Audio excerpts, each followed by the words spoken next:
Yeah. Sweet.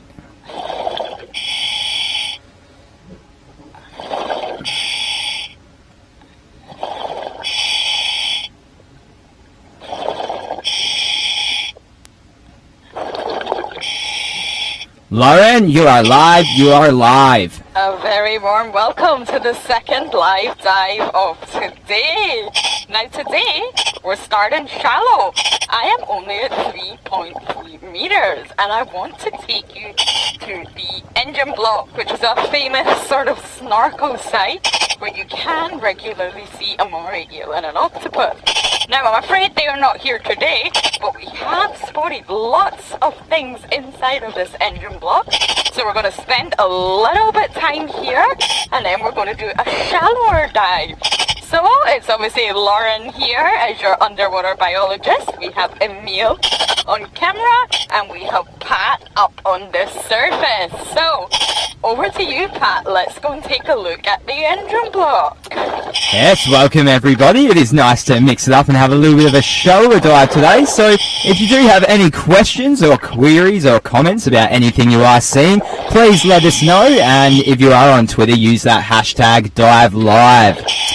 Now, we did have a little bit of a look before we went live and there was an awesome crab, a very camouflaged crab sitting inside this engine block. So, both Emil and I are going to try and find it for you again.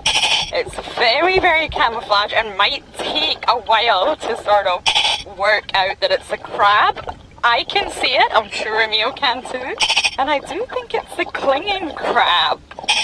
It's covered in algae and moss and all sorts, so let's see if we can get this view for you. Let us know when you see it, Pat. Alright, so... I don't want to put my finger too close because it will jerk away, but it's right in there, in this little crevice. It's an awesome little crab, trying to be camouflaged inside the engine block, but of course we spotted it. Yeah, it is a bit difficult to see. I think I can see something there, but yeah, we can't really make out anything distinctive at the moment. Okay, Emil's working on it. It is there.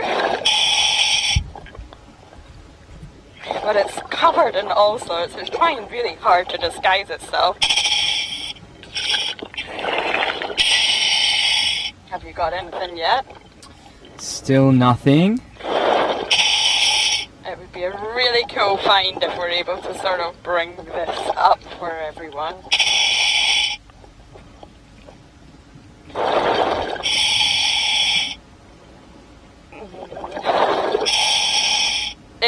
I think it's going to move soon. Nothing yet? No, still nothing. I can kind of make out, does it have kind of striped legs? I'm going to try and come round and point it and hopefully not scare it. And if you're still not able to make it out, then we'll move on because there's a lot of exciting things here around this engine block. Right. So Mr. Krabby is in here. He's cleaning inside. Oh! He moved inside. I thought that would happen. Did you? Oh, yep. So now we're getting, yeah, so now we can make it out a bit. So we are seeing it on its side view with its four legs sticking out the side there. I think it is a clinging crab, but yeah, it's just so well camouflaged. And we did come here hoping to sight maybe a moray or an octopus, but we decided to stay here when they weren't present because this engine block, which dropped many, many years ago, was never removed because it became such an awesome habitat for so much marine life. So maybe you're not able to see the crab so well, but if Emil just moves a little bit to the left, we have a lot of banded coral shrimps hanging upside down in the engine block. So we'll try and show them to you. They're literally just hanging upside down, and these guys are cleaners. So that means there must be a lot of cleaning that goes on at this little engine block as well. So not only is it a habitat and a home, is probably also a little cleaning station. Are you able to get these shrimps? Yeah, we can see these ones much better, so we can really make out it's really quite elongated red and white striped claw there, and it's super long white antennae that it does use to feel out what's coming its way to see if it's something worth cleaning or not. Yeah, and just to the left of them, this will be my last one, I promise, there is a huge special thing that I love called a sailor's eyeball. It's right inside there, and it's actually a special form of algae. Now, I call it the sailor's eyeball, but some people call it sea pearls, which is a little bit nicer. Are you able to see that, Pat? Yeah, we can see that. So that white, or not white, sorry, kind of grey, silvery, circular organism there. Yeah, it actually looks like a shiny marble, but this is algae. And it is the largest unicellular organism there is, or one of the largest in the whole world. So it's just made from a single cell, if you like, and it creates these gorgeous little pearls, or eyeballs, I guess you could say. It goes by the name Ventricaria ventricosa, and these are just beautiful to see in the water. You just see them sort of reflecting as you're swimming by. So although you weren't able to see that little crab, you can see the huge diversity of life that we have here in this engine block. There is a lot of cardinal fishies I would love to show you, but again, I'm not sure how easy it is going to be to get them up for you. But what a huge range of life, even if Emil can just show you the engine block itself and the huge range of life that is living inside of it. Yeah, so hard substrates like this do often provide quite a nice structure for algae and tunicates and corals and sponges to all settle and grow upon, which then of course brings in other smaller fish and then larger fish. And it looks like we have a bivalve of some sort there with very red kind of wispy tentacles coming out of it. So just to the right a little bit. Yeah, in that little crack there you can see red strands kind of coming out. So that is actually coming out from a clam of some sort. I'm not sure of the exact species, but it does look like an anemone from back here, but I can confirm that it is a clam. Yeah, this would be the perfect environment for them as well. We've got greasebees hiding out underneath. It's a real active area, and sadly the eel's not here, but still there's so much life going on. And those banded coral shrimps are probably the cleaners of the eels themselves whenever they need a little clean. So there's just a lot to see here. But we will move on because there's quite a surge. And what surge means is just sort of water movement, wave action that pushes you nearer to the shore. So it makes it a little bit tricky for us to stay shallow. So that means the plan is that we're going to go along the shallows really slowly, see what we can find, and then just slowly go a little bit deeper. There's a lot to see in this area, and this is what we call the hard pan. So it may look a bit barren, but I assure you it's not. There will be lots of juvenile little animals and tons to see here. So we're just going to go really slowly and see if we see anything unusual, and then if not, we will slowly dip down onto the reef. Yeah, and while you are on the hard pan, I would like to request either a juvenile angelfish of any species or a juvenile yellowtail damselfish. Oh, the yellowtails are beautiful, aren't they? Okay, well, me and Emil have both got our eagle eyes on. Sometimes you have to swim that little bit slower to really sort of see the small things. They're not so easy to see. But I'm just going to go very, very slowly, see what we can find. So we've got a question here from Richard. It does look like a little bit of a difficult question. We may not be able to answer it exactly, but we can give a little bit of an indication maybe. He's asking how often or how much does a fish need to be cleaned? I have read a lot on that, a lot of cleaning station activity, and I think most fish, especially reef fish, will go to will visit a cleaning station once a day. So it's just kind of like human activity when we go to have a shower. These reef fish, whose homes are probably in this area, will be cleaned once a day. I've done a lot of work on manta rays, reef manta rays at cleaning stations, and we observe which individuals come through the cleaning station on a daily basis within the season, and it is the same individuals that you see. So I would say it's very, very regularly, but with injured animals, especially injured manta rays, they spend a lot of time at the cleaning station, almost all day, to keep their wounds healed and to stop them getting infected. So I think it's very, very regular, but it probably does depend on the animal itself. Yeah, most definitely, and I'm sure size would play a big factor in this, and some species, you know, we will see them at the cleaning station very briefly. They'll just go in, be there for a couple of seconds and go, and then others we'll see spend quite a bit of time, and they'll really get a thorough clean by opening their mouths and allowing them in their gills and everything like that.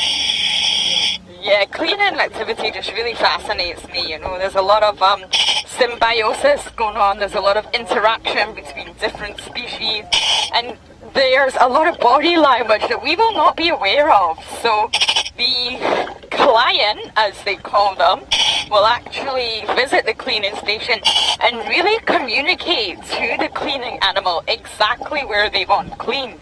Especially if they have an annoying ectoparasite here, they will put that part of the body in the cleaner's face to show them, I want you to focus on this area. So there's a lot of studies into the works of a cleaning station, and it's truly fascinating. Yeah, and the fact that they do show specific body parts to be cleaned kind of makes me think that they must be able to feel these parasites on their skin. Oh yeah, 100%. Fish can feel the ectoparasites. They know they're there, and that's another reason that we'll send them straight to the cleaning station. And there's a lot of evidence that shows when the cleaners pluck out the ectoparasites or remove them, it can actually be quite painful for the fish, and you will see them sort of jerk and swim away. And if it was particularly painful, the fish will just immediately leave the cleaning station. But of course the little cleaners have done their job, so it's not always a smooth sailing process. It can actually be really painful for the cleaners. Yeah. So we've gone a little bit deeper. We're now at 6.5 meters, but we're still just going to cruise, have a really relaxing dive over this sort of coral reef area and see what we can find. The visibility hasn't been great these days, but we've still been having awesome dives. So we do have a little mini school of grunts ahead. I can see the bigger ones are definitely the blue striped grunts. I think the smaller ones might be the French grunts. Maybe Pat can check on that. Yeah, sure. One of them is injured, the one at the bottom. I'm not able to see exactly what, but it's showing some sort of injury on its left side. The two blue striped grunts have swam off, but these ones are much smaller. And maybe Pat can get the exact species for us. Oh. Hey Lauren, so we are just looking out at the water right now, and to your right on the surface there is a school of fish that appears to be going mental over something. They're breaking the surface quite heavily, so if you do see any feeding activity go on, let us know. So we are just at the buoy, so is it close by us?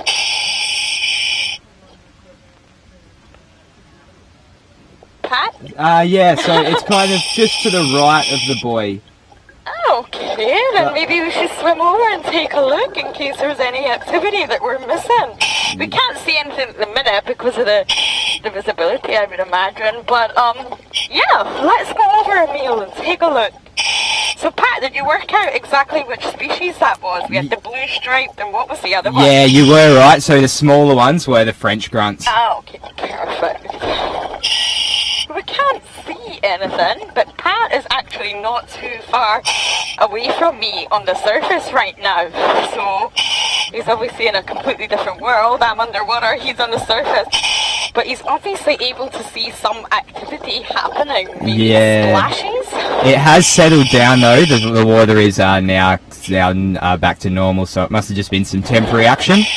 Not to worry, we're sort of in that area now, so you never know what we're going to see. Yeah. So we got some black durgans right in front of us. Yeah, it's been a while since we pointed out a black durgan, so there's 3 of them. Well, there was 4, 1 just left, and they are part of the triggerfish family. They do look completely black, but actually when you're close to them, they do have orange markings on their face. Yeah, and sometimes if the light is hitting them right, it can really look quite vibrant orange. There's also speckled blues in it. So if you look at some photos of people who've been lucky enough to capture them at the right angle, they really do show off some beautiful markings. Yeah, a lot of fish do that you can't actually see straight off. They have beautiful markings on their face, and it actually has a purpose. And the reason is so that they can identify themselves underwater and tell, you know, is that one of ours? Is that part of our species? So it's incredible to think that some fish, especially blue tangs, actually have markings that we are completely unable to see. Our eyes are not able to see these markings unless it's under UV light.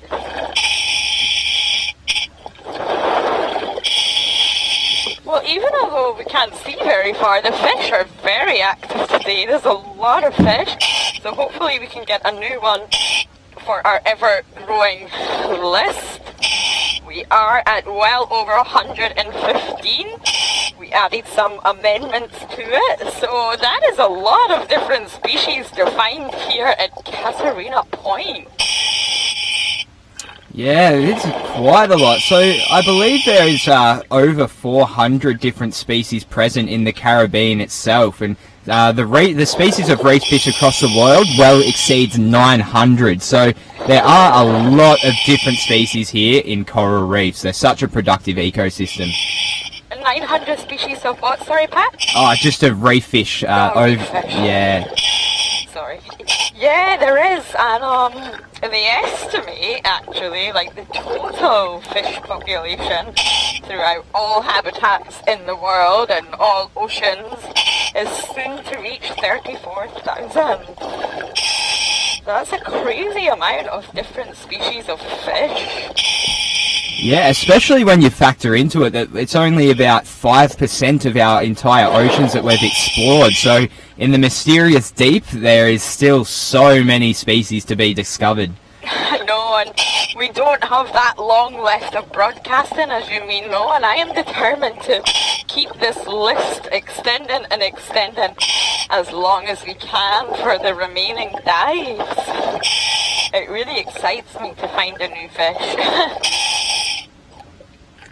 Yeah, it is just like a much more exciting version of collecting stamps, isn't it? I did used to do that when I was younger. So yeah, you can just imagine that I would grow up and start to list the fish species. Okay, so we are just cruising across the reef at a nice pace. It is really beautiful. We might stay shallow. We're not that far from the surface, so the light and the visibility is much better. And the fish are just going crazy for, oh, hello there. We have what I think is a lettuce sea slug right in there. So someone asked us earlier for a nudibranch, so this is not a nudibranch, it is a lettuce sea slug. Elysia crispata, I think. And these animals are fascinating. They really don't grow that big, no longer than my sort of index finger. And they are actually able, they're algae feeders, so they're actually able to digest the algae, and then they almost like steal parts of the algae for themselves, and they're able to use it to then sort of become solar panels, if you like, using the sun for energy. And this is called kleptoplasty.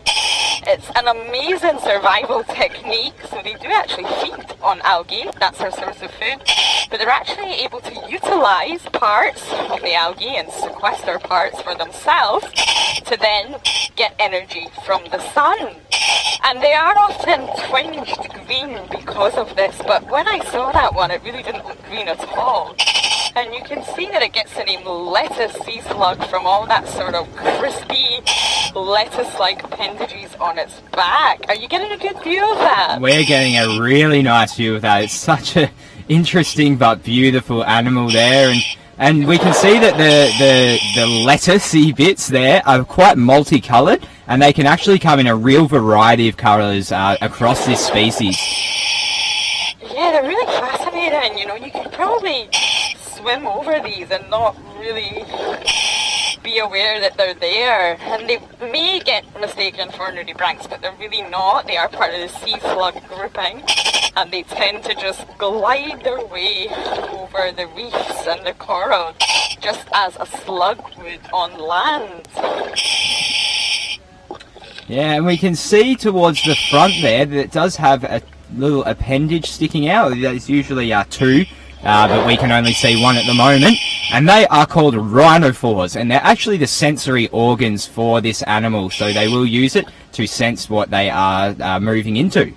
Oh, you're actually able to get a good look at them as well, are you? We can just see one sticking out the front there, that white structure that's kind of... Oh no, we can see both of them now. So yeah, now we're getting a really good view of both of them. Perfect. I wasn't sure what you could see. I've stayed a little bit back to let Emil get the perfect view. This is really mesmerising. And so this lettucey structure that you are seeing on the back is just skin flaps pretty much, so just extensions of the body. Yeah, and it's obviously where it gets its name from. It's supposed to resemble a crunchy piece of lettuce. But there's actually a lot of these around. They just aren't very big and aren't easy to spot. But there is quite a large population of these sea slugs around here in the area. Yeah, they are quite cryptic little species, but always an awesome sight when we do find them. It's quite funny actually with these guys, because they are descendants of gastropods, which are sea snails. And sea snails, what they have to do during metamorphosis to kind of fit into their shell is undergo torsion. And what torsion is just a twisting of the body to fit into the shell. So all of the symmetrical organs and parts of the body become asymmetrical. So these guys will still do that. But obviously what we're seeing right now is a symmetrical organism. So once again, they have to almost re-metamorphosize to twist themselves back into the original shape. That's a lot of effort to get to the same point. I have spotted a huge spiny lobster. I'm not sure how easy it will be for me to get to it. It is really tucked under a big coral outcrop. It's really hidden away there. So let's see if Emil can get you guys a good view of that. We are just seeing a lot of spiny lobsters around at the minute.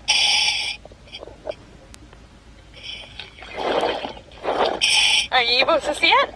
Yeah, so we're just getting it now. We can see its head coming out, and we're getting a good look at the front part of its carapace and its walking legs there. I don't know, when we were here for the first month, I would say a lobster was a really rare find for us, but for some reason we're seeing a lot of them around, and they all seem to be dominating their dens. So I actually haven't really got a view of this one. It's only Emil and you all that can see it, but I think it is a very large one. Am I right? I mean, it looks quite large in comparison. I'm actually using the algae next to it as reference, because I do know about roughly how big these little algal plates grow to. So yeah, I would assume it is quite a large one. Oh, you know that little chicken nugget trunkfish? Yes. You saw the other day, we have one. Yes. It's so small. Oh my goodness.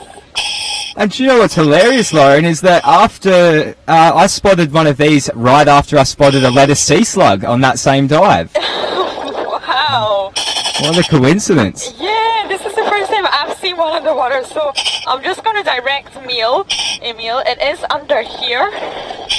It is keeping itself hidden, but I think if we're patient, which we will have to be, it will pop itself out, and it is so small. So Pat, just to be sure, this is the juvenile of the Trunkfish, the smooth Trunkfish? We can see it. I'll just get the identification guide out, but I think you are correct there. I'll just double check that.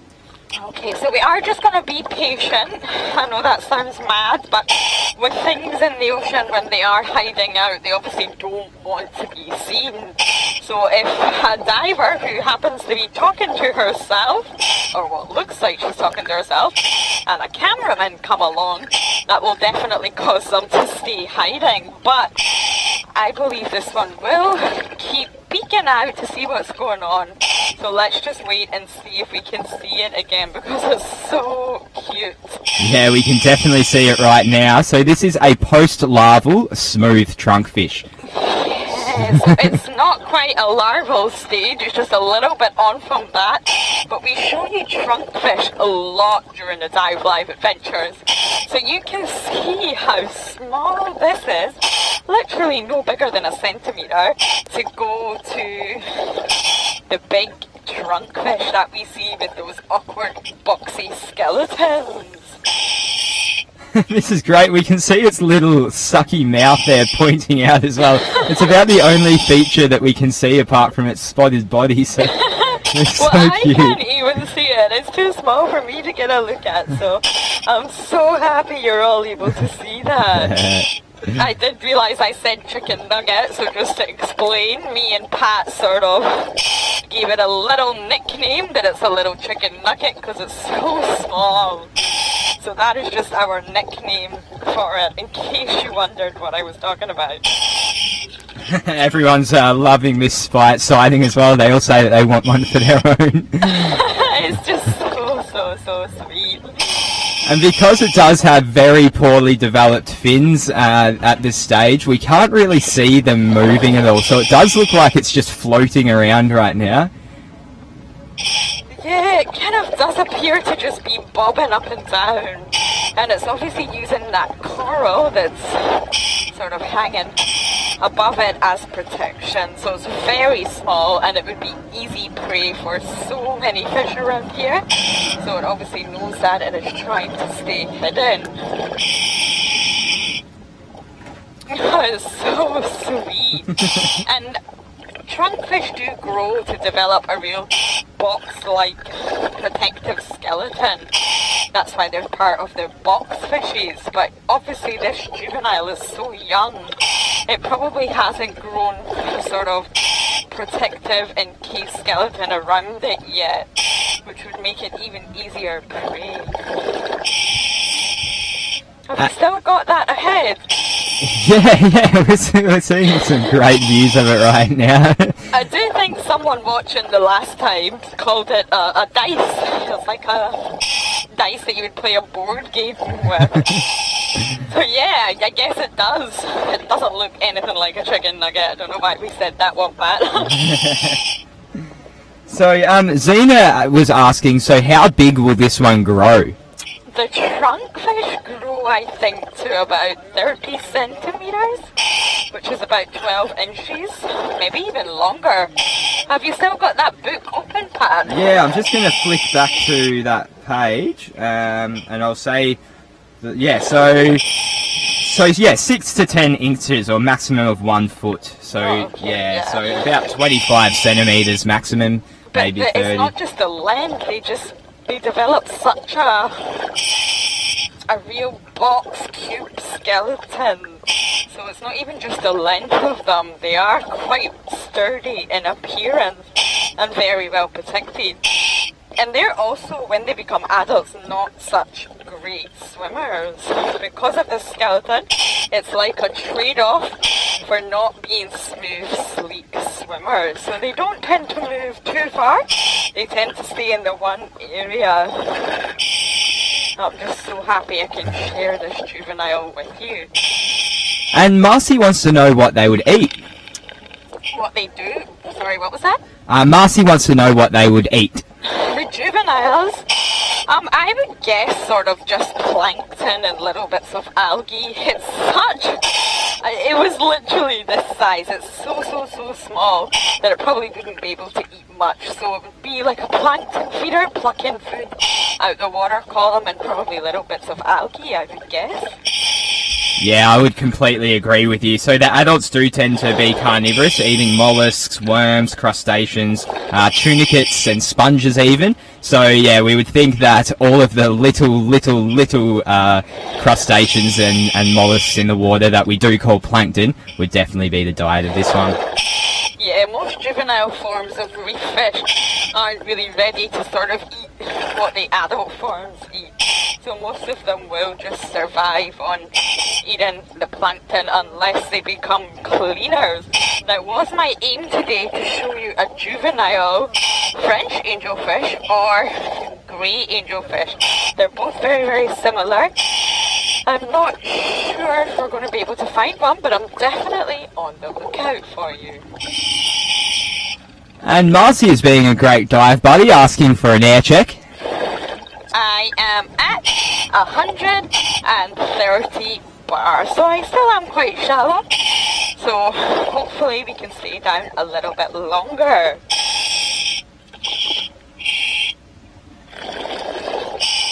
And Zena was asking about that little trunkfish, asking does it keep its spots as it grows bigger? Yes, it still gets spots, so okay, we're just going to move a little bit because of the cable. Is everything okay with the cable on the surface, Pat? Let me just check. Hey Rihanna, is everything good with the cable? Yes, so those little spots will remain. So even if you are able to research this fish, you will be so surprised at the transformation it makes from being a tiny little juvenile into a much bigger adult, but the spots remain. Yeah, so maybe if you do come across a trunkfish at all, you could point it out so we do see what it does grow into. Yep, so everything okay? Yeah, it seems to be. You may be wrapped around the buoy, but there's nothing on the surface here catching it. Okay, perfect. Thank you for that. Oh, there is some. Okay. That's not the one I was looking for. But we are in a huge coral head. So this is a sort of outcrop of coral.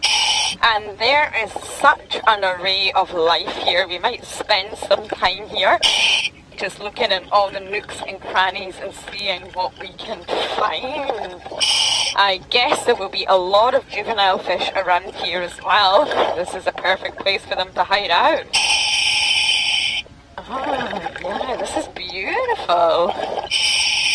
Yeah, and we can just pray to Poseidon that the octopus will stick its bulbous little head and stocky little eyes out. Oh, I know. I did ask the mermaid that we saw the other day if she could please deliver us an octopus. We know they are here, and yes, they are nocturnal animals, but they do pop out during the daytime, especially where I used to work in the Maldives. We saw a lot of octopus, so I really want to get one for you all so we can finally show people an octopus. Just going to have a little look inside all the coral here. You never know what might be hiding. And Tesla is asking for a shark if we can find one today. Yes, we would love a shark too, especially for Shark Week. But unfortunately it's not as easy as it sounds. Sharks, although they have a very fearsome reputation, they're not as fearsome as you would think. And reef sharks, especially the ones that do hang around the reefs, and even nurse sharks, would actually rather flee than fight. They're more scared of humans than we probably are of them.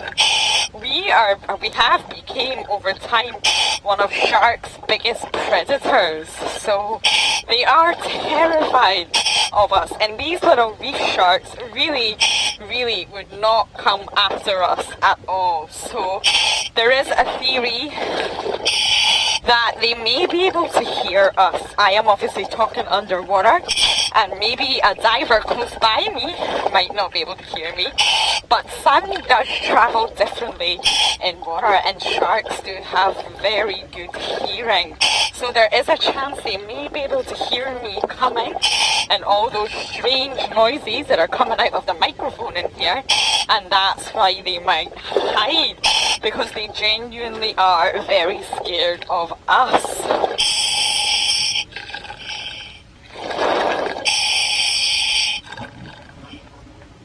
Yeah, it's just like snakes on land, really. They're always going to be more scared of us than we are of them.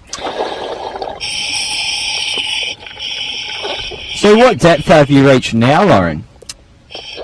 Sorry, what was that? I'm just asking what depth you've reached now.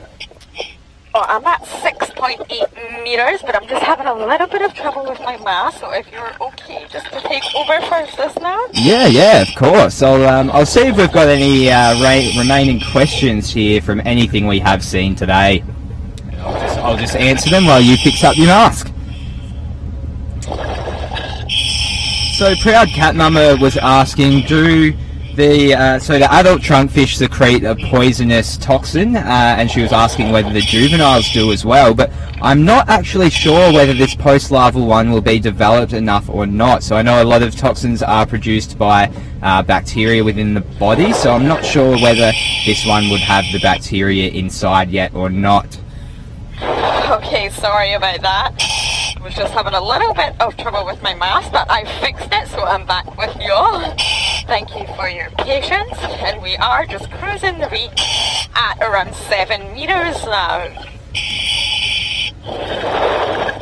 Sometimes I like just to do the odd shallow dive, because you never know what you're going to see.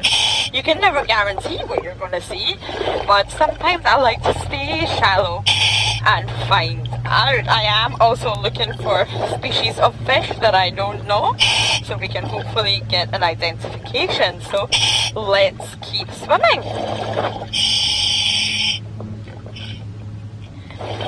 So it looks like we've got a pretty deep sand channel running through here, and these channels are actually really integral to the reef. So not only are they good for us divers because they always run perpendicular to the shoreline, so we can really orientate ourselves by lining ourselves up with them, but they also store a lot of the sand that is broken down off the reef from dead and decaying skeletons and feeding activities and boring activities. And this sand will eventually undergo lithification, which is the process of sand being condensed into rock. Then this rock will provide structures for more corals to grow on and other organisms to grow on, and provides a house and shelter for other organisms. And then that will be broken down, put back into the channel, and history will repeat itself. So it really is like a big system here. Yeah, and on the channels is where you will find the organisms that live on the sand. So it's always worth a visit to have a look at these channels to see if there is anything lurking there. I can see another little juvenile hamlet over here. There's quite a lot of them around today. So I think this is the barred one, but let's take a look. Yes, everybody always loves a good hamlet sighting, and yes, this definitely does look like a barred hamlet. Yeah, but it's smaller than the normal ones we see, so it must be a sort of adolescent barred hamlet. We're still on the lookout for a golden hamlet. I wonder if we will ever get it. We found a lot of species of hamlet during our dives here, but haven't quite found the golden hamlet.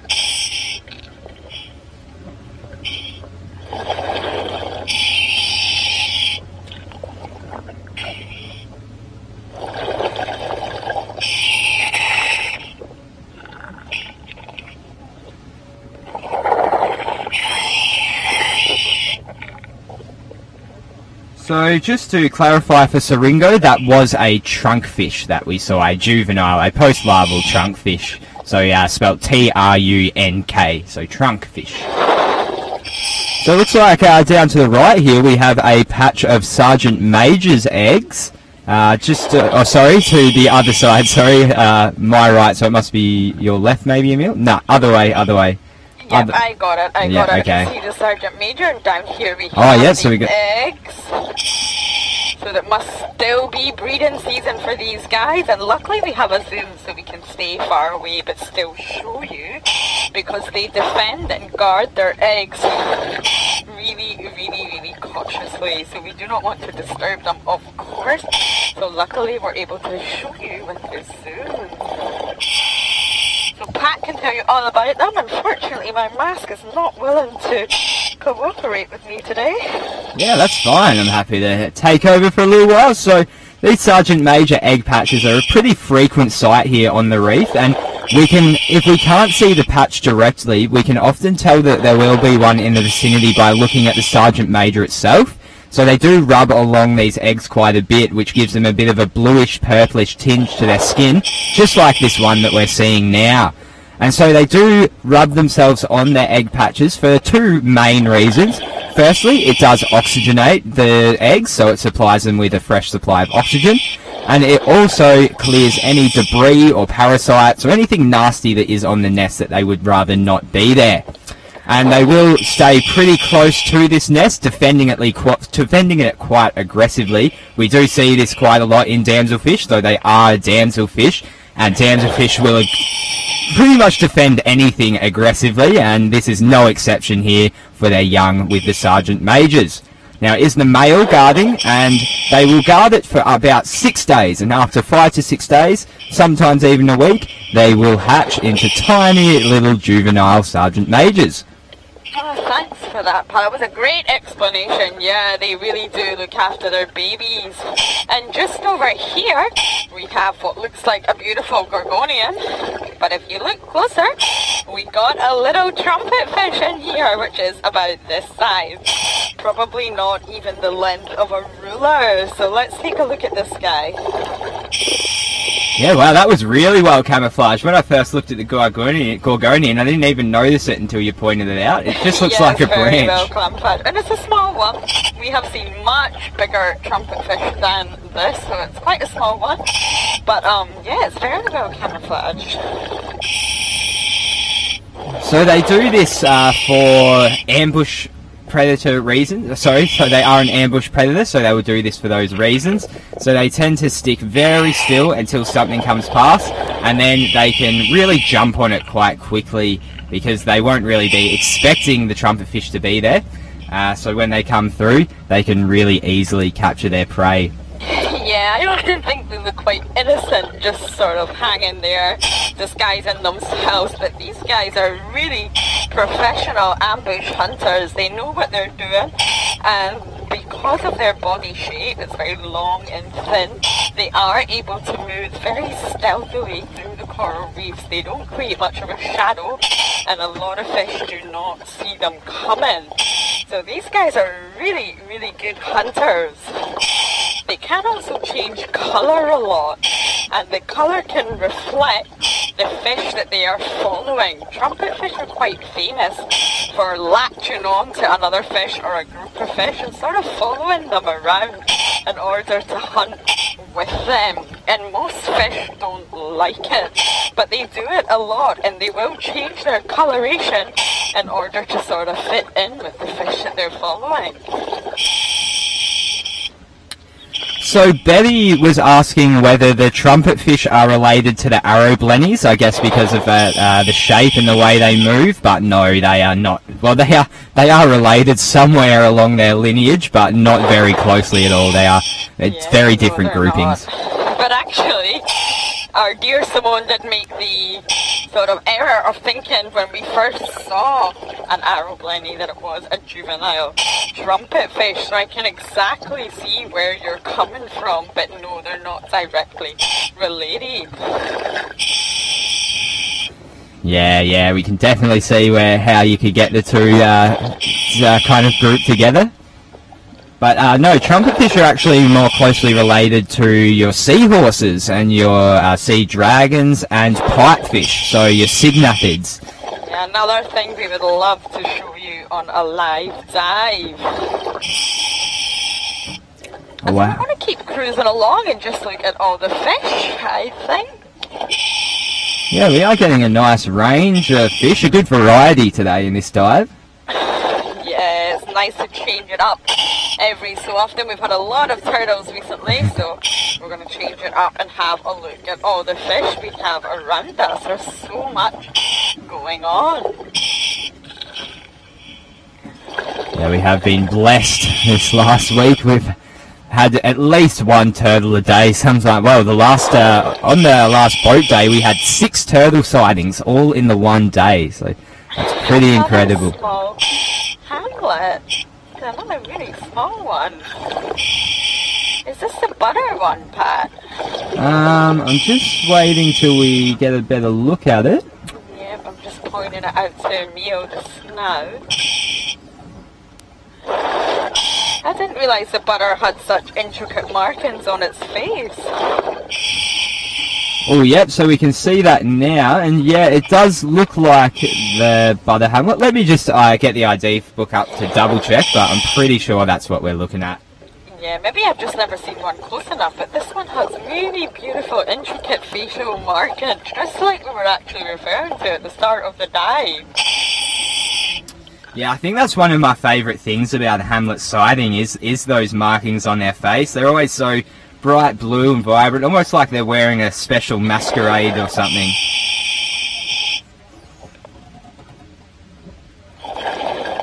Is it definitely the butter one? So I just found the hamlets now, and yeah, definitely the butter. I didn't realise quite how beautiful it actually was. There's hamlets everywhere here. This must be the hamlet territory. Yeah, I have noticed. I think it seems to be the more time we've spent here, the more hamlets seem to be hanging around. At the start, we barely even sighted them. Yeah, we definitely see a lot more hamlets now than we did at the start.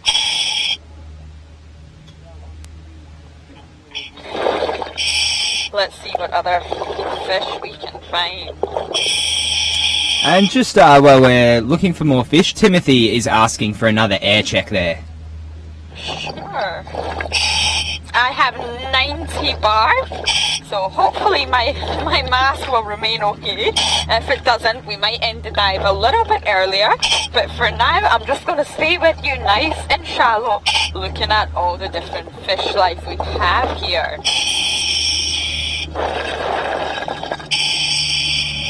Luckily, I've got Pat on the surface who can support me if I need to make any adjustments to my mask. Yeah, most definitely. Just let me know if you need a few seconds here and there. And to keep me talking, guys, don't forget you can ask anything that you would like. So please send in your questions and any comments or anything that you might want to be seeing today. Yeah, we're pretty open. We're having a very relaxing dive in the shallows. So I'm happy to talk about anything to do with coral reefs. So we can see that there is quite a lot of coral projecting up, making a real complex environment here. And all of these are stony corals.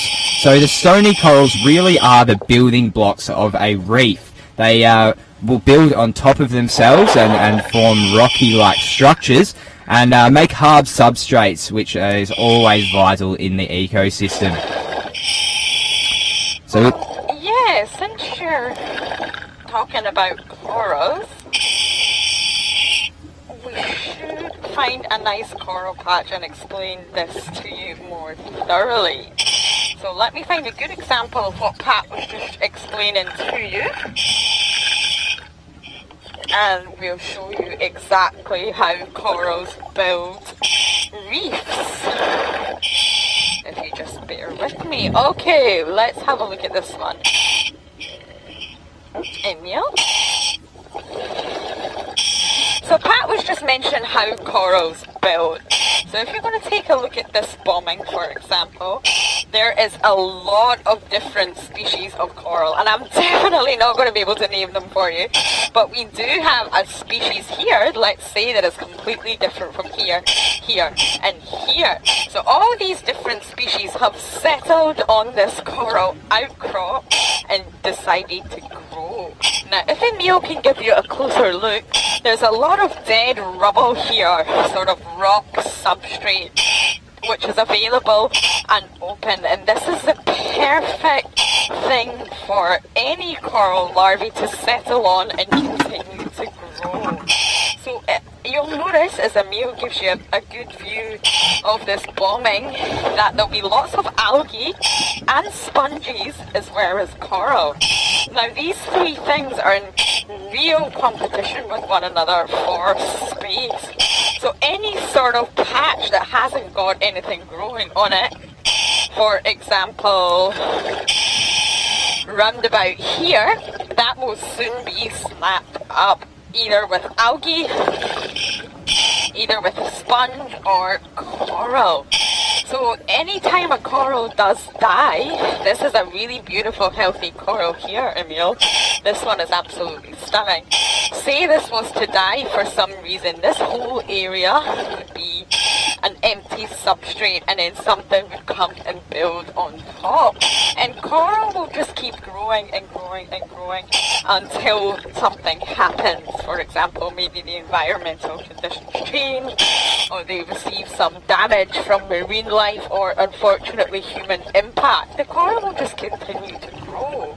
So this is a perfect example just to highlight what Pat was saying and how the reefs start from nothing and slowly just build. And if you notice, all the corals and all the outcrops and all the bombings that we talk are all facing upwards.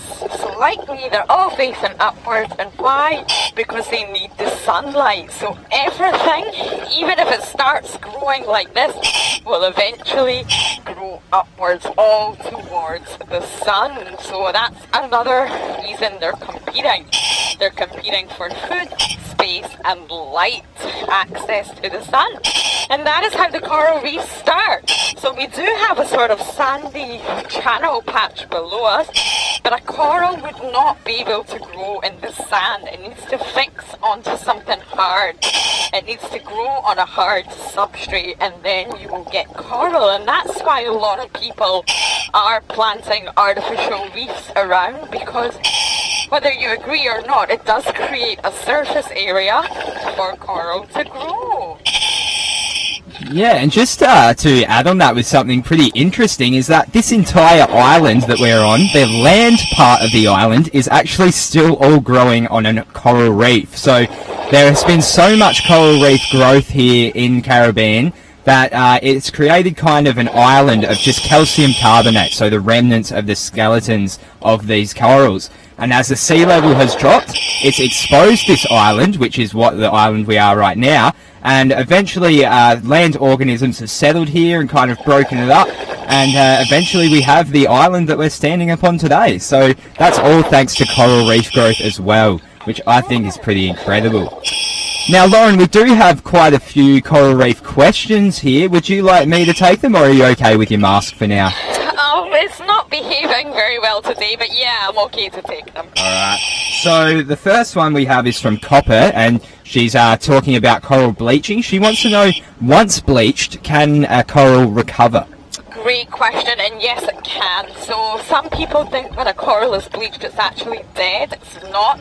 It's still alive, but it's in a very stressed and weak state. So just to give you a little background, without going too deep, it's actually expelled all the algae that it used to have inside.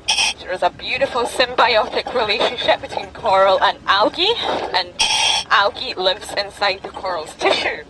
Now, it provides all the food and nutrition for the coral. So, when a coral becomes stressed, it expels that algae. So therefore, it's obviously not getting any food from the algae any longer. So, it's very stressed from whatever reason. Mainly temperature. If the temperatures go too high, coral becomes very stressed. But there are other reasons as well.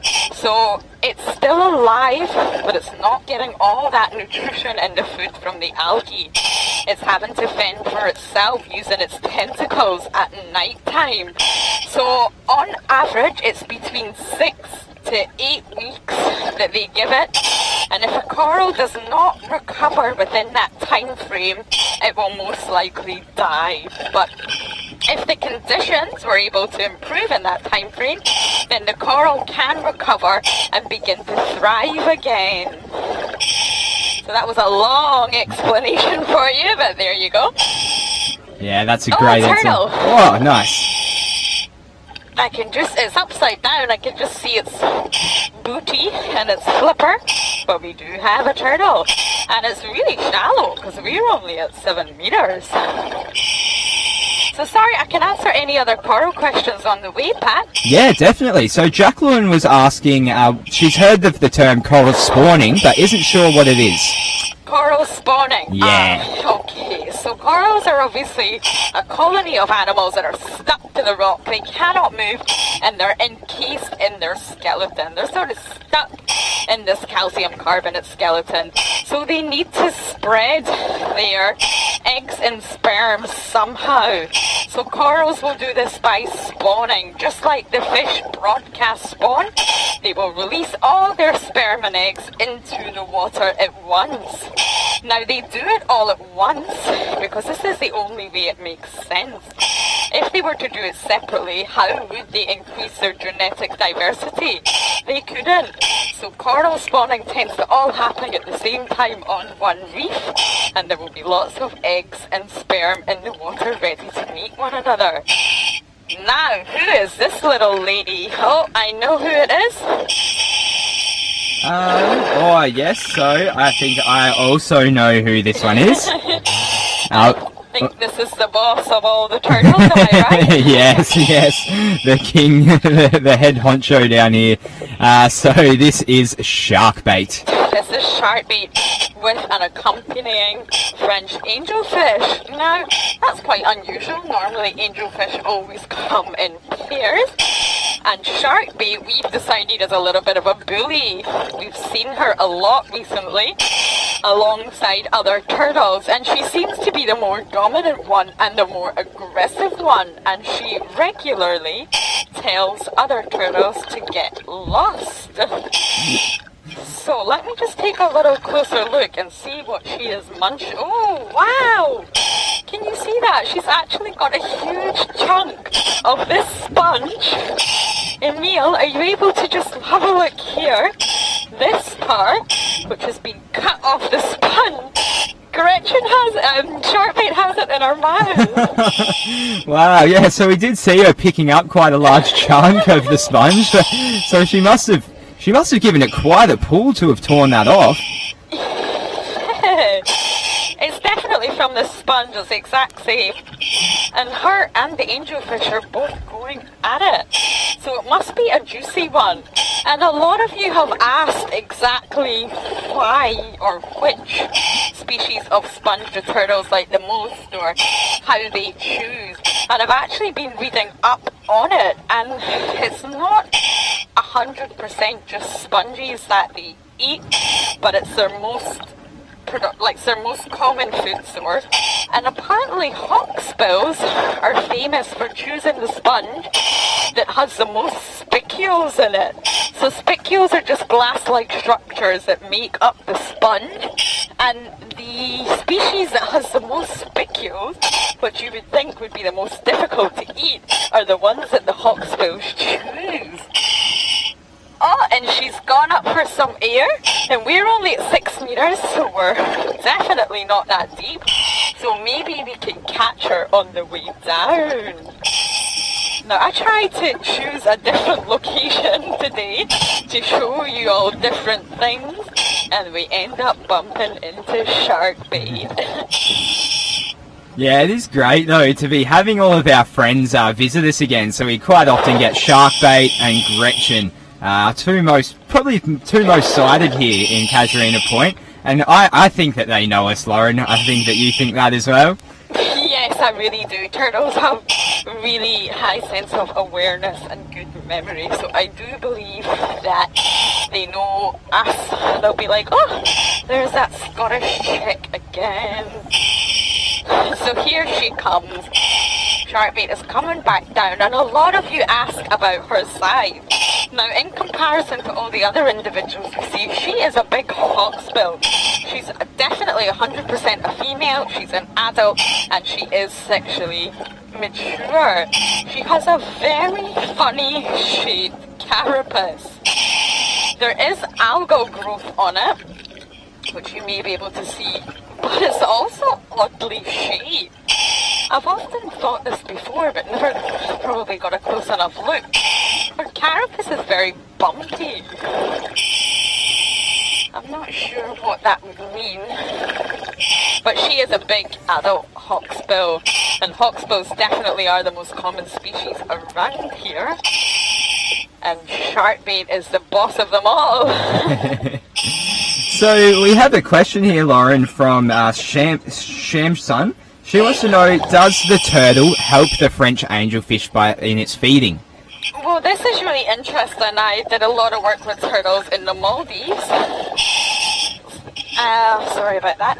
And yeah, I've never actually seen this partnership before, or what appears like a partnership. I've been observing it over the time that we have been here, and I really don't believe they're assisting or helping or working with one another. I think they both just have the same food source. So hawksbills feed predominantly on sponges and are known as spongivores. And angelfish, 90% of their diet is sponges. So I do believe it's coming over now. Oh, it's coming right over, and so is a queen. There's a queen angelfish coming as well. I just think they're sort of being a little bit territorial with the sponge, so they can probably smell it. There's probably quite a scent coming off this sponge right now because it's being munched into. So I believe the fish can smell it, but I don't believe they're assisting or helping one another. Yeah, well, just on that, the other day I did observe a turtle feeding on a sponge, and the angelfish were actually not feeding directly on the sponge, but actually on the little bits that were being stirred up by the turtle.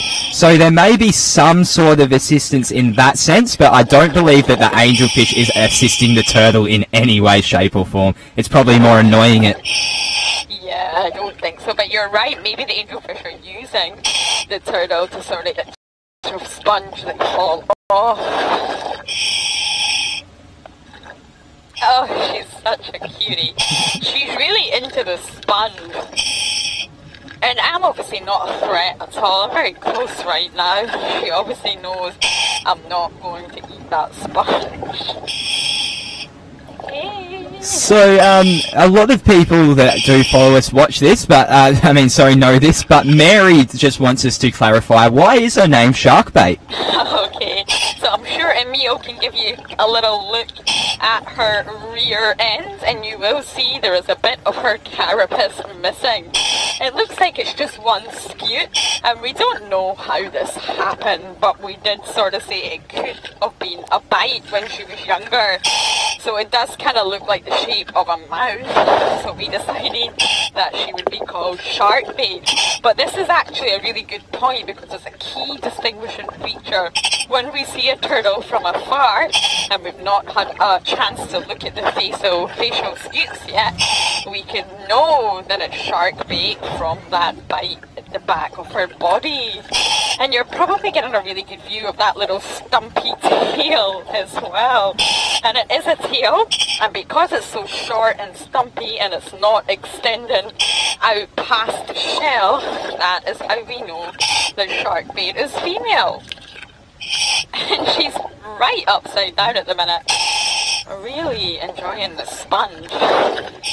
And Noelle is saying that she loves how fiery Sharkbait is, and she thinks that she has to be fiery if she's going to survive a shark attack.